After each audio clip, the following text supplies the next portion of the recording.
Bonjour. J'espère que vous allez bien.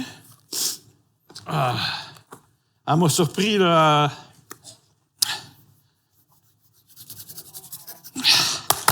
OK.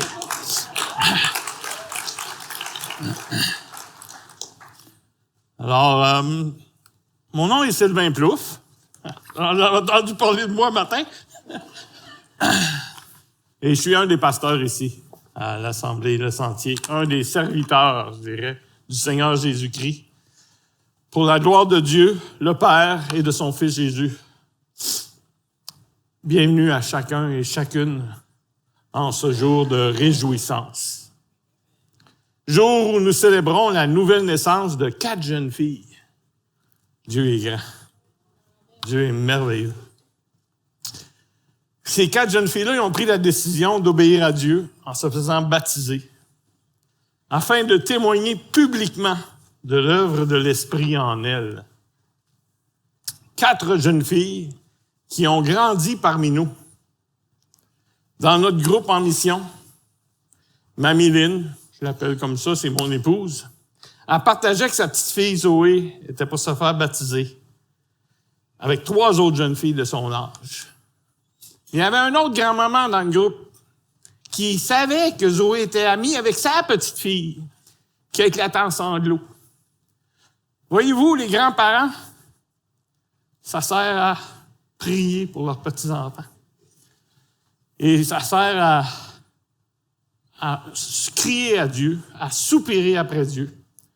Nous autres, on a 7 petits-enfants. C'est la première qui se fait baptiser ce matin. Et je sais que Dieu n'a pas fini son œuvre parce que son bras n'est pas trop court pour sauver. Et je vous dis ça en même temps parce que je veux être un encouragement pour vous qui avez des enfants, des petits-enfants qui marchent loin de Dieu. Lâchez pas. Lâchez pas. Persévérez dans la prière. Dieu entend vos prières.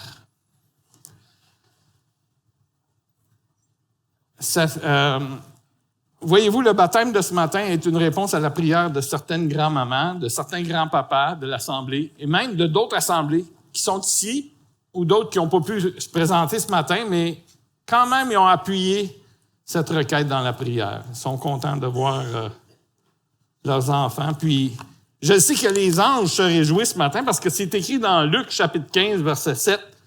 Je vous le dis, il y aura plus de joie dans le ciel pour un seul pécheur qui se repent et que pour 99 autres justes qui n'ont pas besoin de changer d'attitude. Alors, réjouissons-nous avec les anges du ciel qui observent ces jeunes filles déclarer publiquement « Je désire obéir à Jésus. Je suis une enfant de Dieu. » Quel beau travail de l'œuvre du Saint-Esprit qui a conduit chacune d'elles à se repentir et à se consacrer à la gloire de Dieu pour leur vie. Prions ensemble. Seigneur Jésus, que ton esprit nous conduise dans cette célébration, que ton œuvre s'opère dans les cœurs et rende ta parole éclatante de beauté. C'est par ta grâce que ces jeunes filles s'avancent devant nous pour confesser ton nom. Donne-nous un bon temps dans ta parole de vérité ce matin. Pour ta gloire à toi. Oui, à toi seul, Seigneur Jésus. Amen. Alors, tournons ensemble vers le passage que je veux regarder avec vous ce matin. Et ce passage-là, c'est dans la série Validée qu'on a faite avec les pasteurs depuis quelques semaines. Et il n'y a pas d'hasard avec Dieu. Vous allez voir, le passage se prête merveilleusement bien avec la célébration qu'on va avoir ce matin. Il s'agit de 1 Jean, chapitre 5, et on va lire les versets 1 à 13. Et je vais lire dans la version Louis II, 21. Alors, s'il y en a qui ont leur Bible avec eux qui veulent tourner, 1 Jean, chapitre 5, on va lire les versets 1 à 13. Quoique Jésus est le Christ, Il est né de Dieu, et quiconque aime celui qui l'a engendré, aime celui qui est né de lui. Nous reconnaissons que nous aimons les enfants de Dieu au fait que nous aimons Dieu et respectons ses commandements.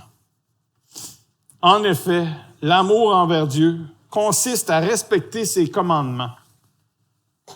Or, ces commandements ne représentent pas un fardeau, puisque tout ce qui est né de Dieu remporte la victoire contre le monde. Et la victoire qui a triomphé du monde, c'est votre foi. Qui est victorieux du monde? N'est-ce pas celui qui croit que Jésus est le Fils de Dieu? C'est lui, Jésus-Christ, qui est venu à travers l'eau et le sang. Non avec l'eau seulement, mais avec l'eau et le sang. Et c'est l'Esprit qui rend témoignage, parce que l'Esprit est la vérité. Ainsi, ils sont trois à rendre témoignage. L'Esprit, l'eau, le sang. Et les trois sont d'accord. Si nous recevons le témoignage des hommes, reconnaissons que le témoignage de Dieu est plus grand. Car c'est le témoignage de Dieu, celui qu'il a rendu à propos de son Fils. Celui qui croit au Fils de Dieu possède ce témoignage en lui-même. Celui qui ne croit pas Dieu fait de lui un menteur, puisqu'il ne croit pas au témoignage que Dieu a rendu au sujet de son Fils. Or, voici ce témoignage. Dieu nous a donné la vie éternelle, et cette vie, elle est dans son Fils.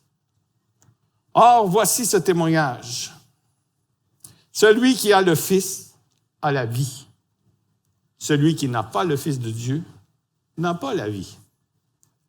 Je vous ai écrit cela afin que vous croyiez au nom du Fils de Dieu, afin que vous sachiez que vous avez la vie éternelle et que vous continuez à croire au nom du Fils de Dieu. Amen.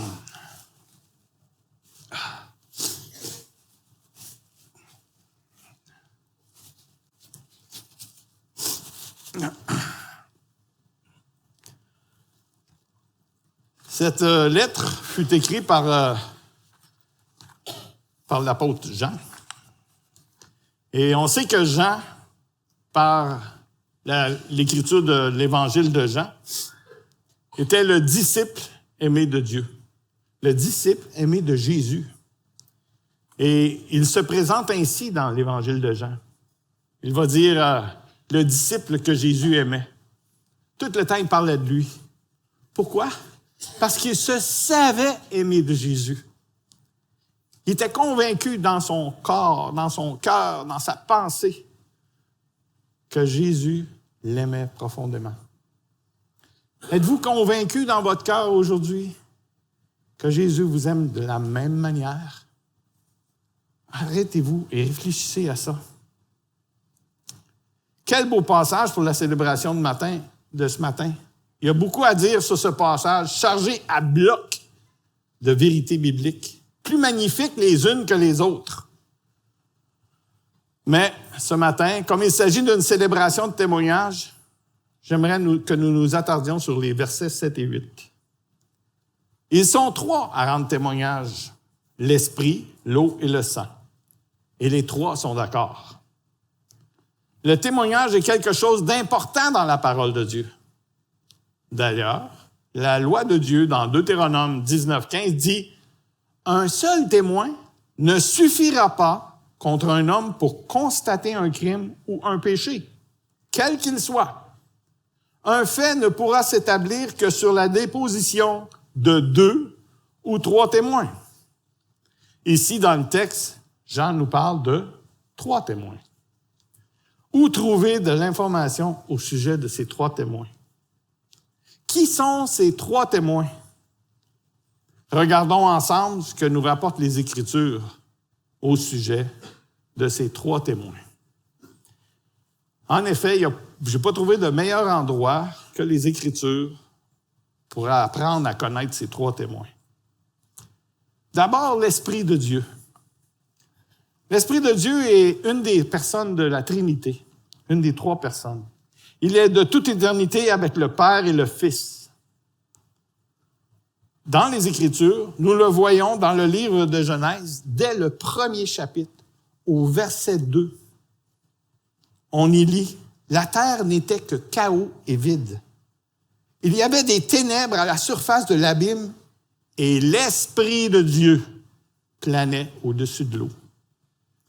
Il possède les attributs de Dieu. Il est omniscient, omniprésent. Aujourd'hui, il habite dans le croyant. Il le conduit, le dirige, l'instruit, le corrige. Il travaille aussi dans le monde. C'est lui qui convainc de péché, de justice, de jugement. Et c'est pas moi qui l'invente. On peut le lire dans les Écritures, dans Jean. Si je peux tourner ma page, je vais le savoir. Dans Jean 16, verset 8. L'Esprit est vivant et fait partie de la Trinité, comme on l'a déjà dit. Il se manifeste à plusieurs endroits dans les Écritures. Et j'ai pu relever certains passages des Écritures qui nous parlent de l'œuvre de l'Esprit. Rappelez-vous, le témoignage des gens qui ont assisté au baptême de Jésus. Il est écrit dans Luc chapitre 3, verset 21. Comme tout le peuple était baptisé, Jésus fut baptisé. Pendant qu'il priait, le ciel s'ouvrit et le Saint-Esprit descendit sur lui sous forme corporelle, comme une colombe. Et une voix se fit entendre du ciel. C'est Dieu qui dit, « Tu es mon Fils bien-aimé.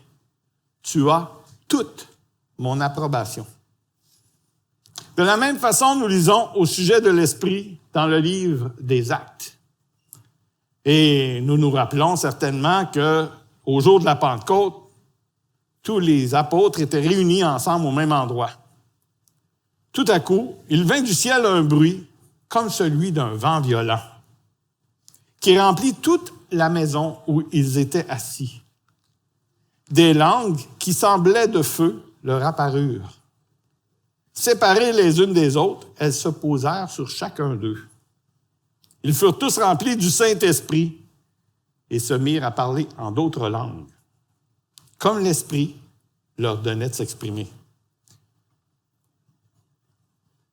Un troisième exemple, pris dans le même livre des Actes, dans Acte 10, où l'apôtre Pierre se rend chez Corneille.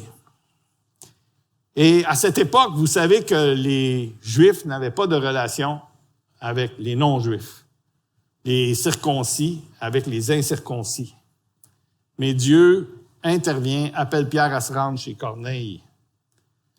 Pierre parlait encore quand le Saint-Esprit descendit sur tous ceux qui écoutaient la parole chez Corneille.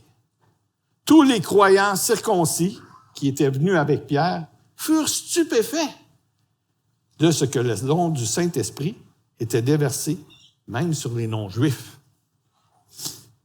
En effet, ils les entendaient parler en langue et célébrer la grandeur de Dieu. Alors Pierre dit, « Peut-on refuser l'eau du baptême à ceux qui ont reçu l'Esprit? Surtout reçu l'Esprit comme nous? » Et il ordonna de les baptiser au nom du Seigneur. Ils lui demandèrent alors de rester quelques jours. Je manque de temps pour vous décrire l'œuvre magnifique et grandiose de l'Esprit de Dieu en action pour rendre témoignage à Dieu. Ce dernier verset fait d'une pierre deux coups, puisqu'il rend témoignage à l'œuvre de l'Esprit et il rend témoignage de la puissance de l'eau du baptême. Bien, la puissance, je ne veux pas. Il rend témoignage à l'eau du baptême qui doit être accordée. L'eau rend aussi témoignage au plan de Dieu. L'eau, à elle seule, ne sauve pas.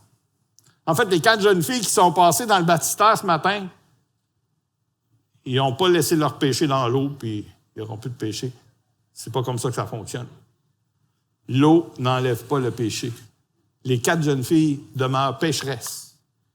Et ce que signifie l'eau, c'est tout simplement que si les papas avaient décidé de maintenir leur fille sous l'eau,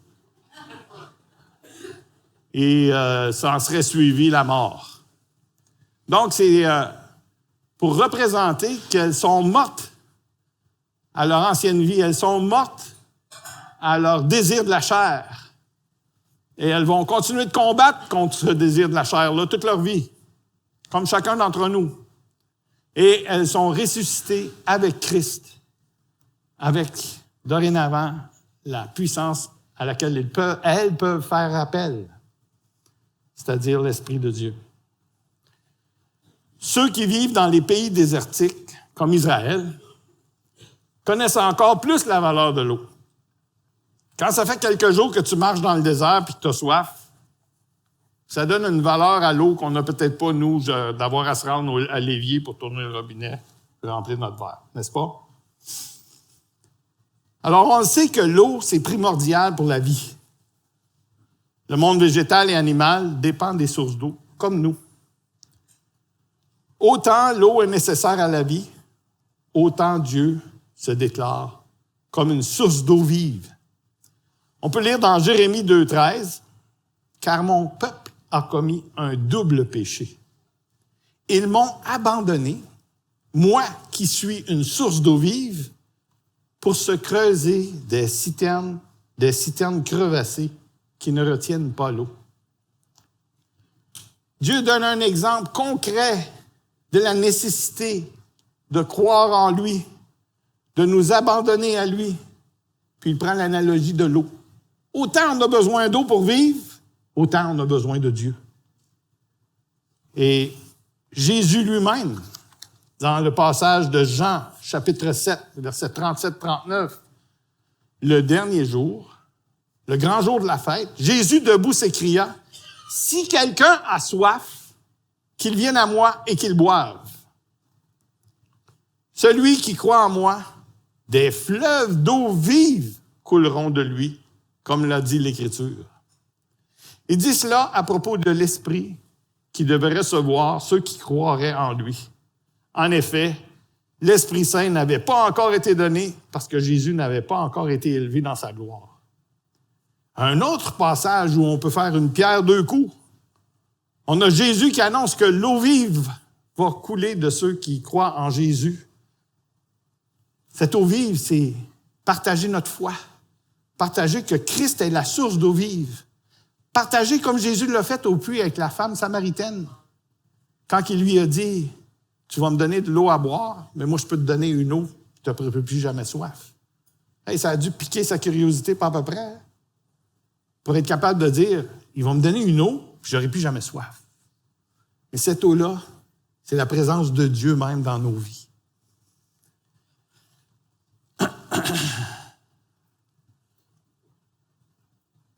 L'Esprit et l'épouse disent, « Viens. » Que celui qui entend dise, « Viens. » Que celui qui a soif vienne. Que celui qui veut de l'eau de la vie la prenne gratuitement. C'est écrit dans Apocalypse 22, 17. Le troisième témoin, c'est le sang. Le sang couvre le péché. C'est pourquoi il y a tant de sacrifices dans l'Ancien Testament.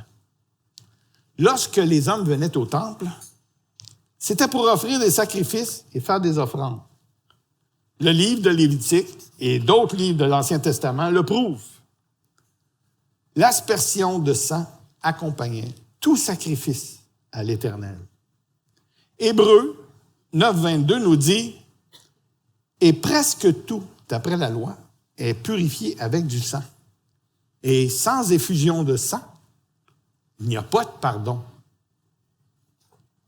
Cela me rappelle une histoire dans la Bible où le sang est d'une importance primordiale.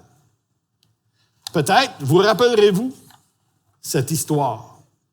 On peut la lire dans Exode, chapitre 12, où Dieu dit à l'Éternel, on se rappelle le contexte un peu, Exode, chapitre 12, c'est le peuple de Dieu est sous la domination des Égyptiens. Et Dieu entreprend par diverses plaies et pour convaincre Pharaon de laisser aller son peuple.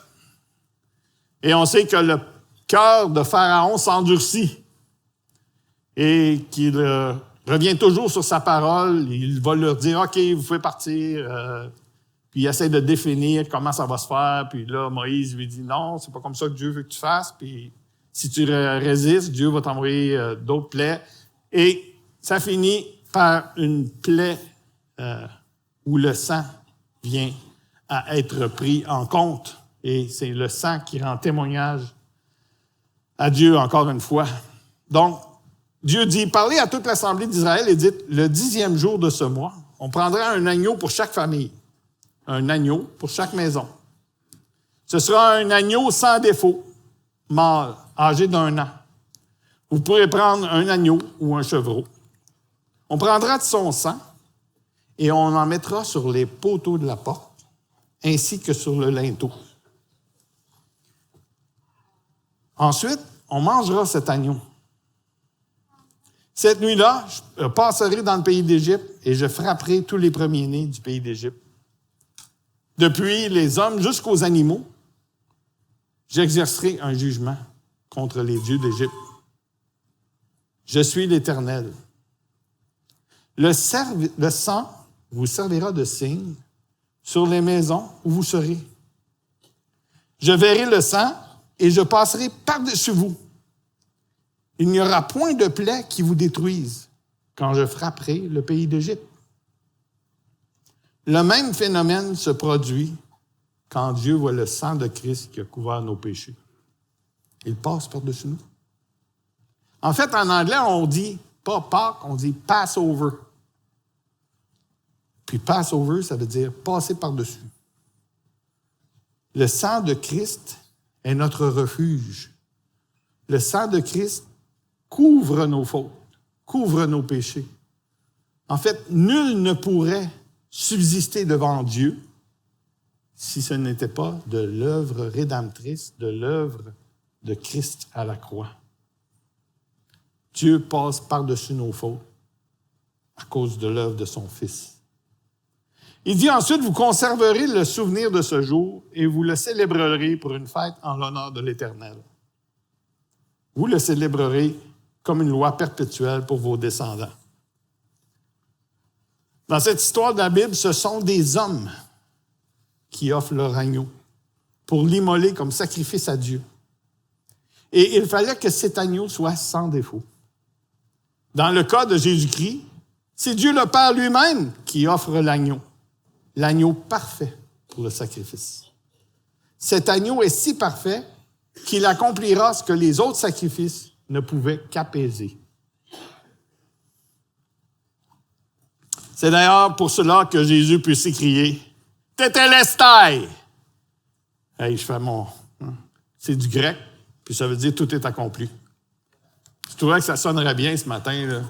Mais je l'ai appris, là, je l'ai lu, « Tétélestai ». Il y a quelques semaines, nous célébrions la Pâque ensemble. Une des plus belles et plus vivantes célébrations de Pâques que j'ai jamais vécues. L'Esprit de Dieu a soulevé l'assemblée en louange et en contemplation, d'un seul cœur. Puis comme si Jésus n'avait pas eu assez, il l'a répété 2 fois, parce qu'on a 2 célébrations.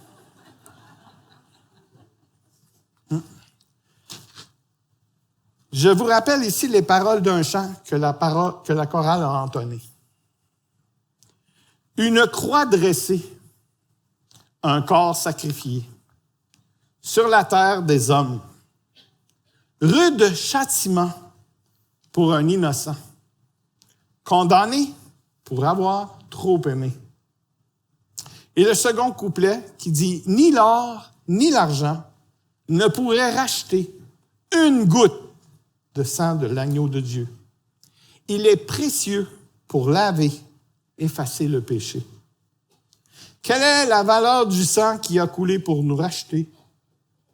Si toutes les richesses de la terre ne peuvent racheter qu'une seule goutte de ce sang précieux. Voyez-vous quand même, l'homme le plus riche du monde, M. Elon Musk, détient une richesse de 369,7 milliards, selon le magazine Forbes, ne peut se permettre d'acheter une seule goutte de sang précieux qui nous rachète gratuitement. Le sang précieux de Christ qui a coulé pour nous est la plus grande richesse que la terre ait portée. J'invite les musiciens à s'avancer. Réjouissons-nous, frères et sœurs, du privilège que nous avons, que Dieu se révèle à nous par les témoins puissants qui déclarent le plan de Dieu dans toute sa plénitude, dans toute sa richesse, dans toute sa gloire, dans tout son amour, dans toute sa miséricorde, dans toute sa grâce, et j'en passe. Rendons gloire à Dieu pour les 3 témoins qui rendent témoignage encore aujourd'hui du plan parfait de Dieu. Longtemps dans ma vie, j'ai cru que j'étais un bon gars qui pouvait, par ma conduite, mériter le ciel à la fin de mes jours.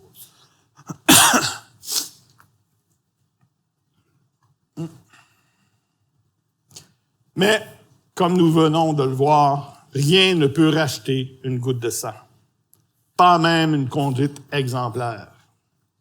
Si tu entends cette vérité pour la première fois, ne quitte pas cette assemblée ce matin sans en avoir parlé à quelqu'un autour de toi. Il y a plein de gens ici qui sont prêts à te parler de l'amour que Jésus a eu pour eux. Plein de gens qui sont prêts à t'expliquer ce que les Écritures nous rapportent et le témoignage des 3 personnages qu'on a vus ce matin qui rendent témoignage au plan de Dieu. En fait, cette personne te conduira dans les textes de la parole pour te démontrer que Jésus est mort à la croix pour toi. Son sacrifice a tout payé. Ce sacrifice te pousse à la repentance, c'est-à-dire te détourner de ton chemin personnel pour embrasser les voies de Dieu. Le sang précieux qui a coulé est aussi pour toi. Ne détourne pas le regard. Ne fais pas la sourde oreille. Dieu s'adresse à toi dans les Écritures. Il est écrit dans Jacques, chapitre 4, verset 8, « Approchez-vous de Dieu, et il s'approchera de vous. Nettoyez vos mains, pécheurs, purifiez votre cœur, hommes partagés. » Il n'y a qu'une seule chose qui puisse purifier nos cœurs, c'est le sang de Christ, déversé à la croix pour nous. Et comme le chant dont je vous ai parlé plus tôt, une croix d'essai, l'arrangement d'Amiel de la mort nous a conduits en terminant ce chant en chantant « Attaché à la croix pour moi. Attaché à la croix pour moi, il a pris mon péché, il m'a délivré. Attaché à la croix pour moi. » Prions ensemble. Seigneur Jésus, je me réjouis avec les frères et sœurs de notre assemblée pour ta présence. Je prie pour que nous puissions, en tant que communauté chrétienne, nous aimer les uns les autres. Permets-nous de comprendre dans nos cœurs l'œuvre de chacun des témoins dans nos vies. Témoignage qui élève le nom de l'Éternel Dieu pour sa gloire. Amen. Bon dimanche à chacun.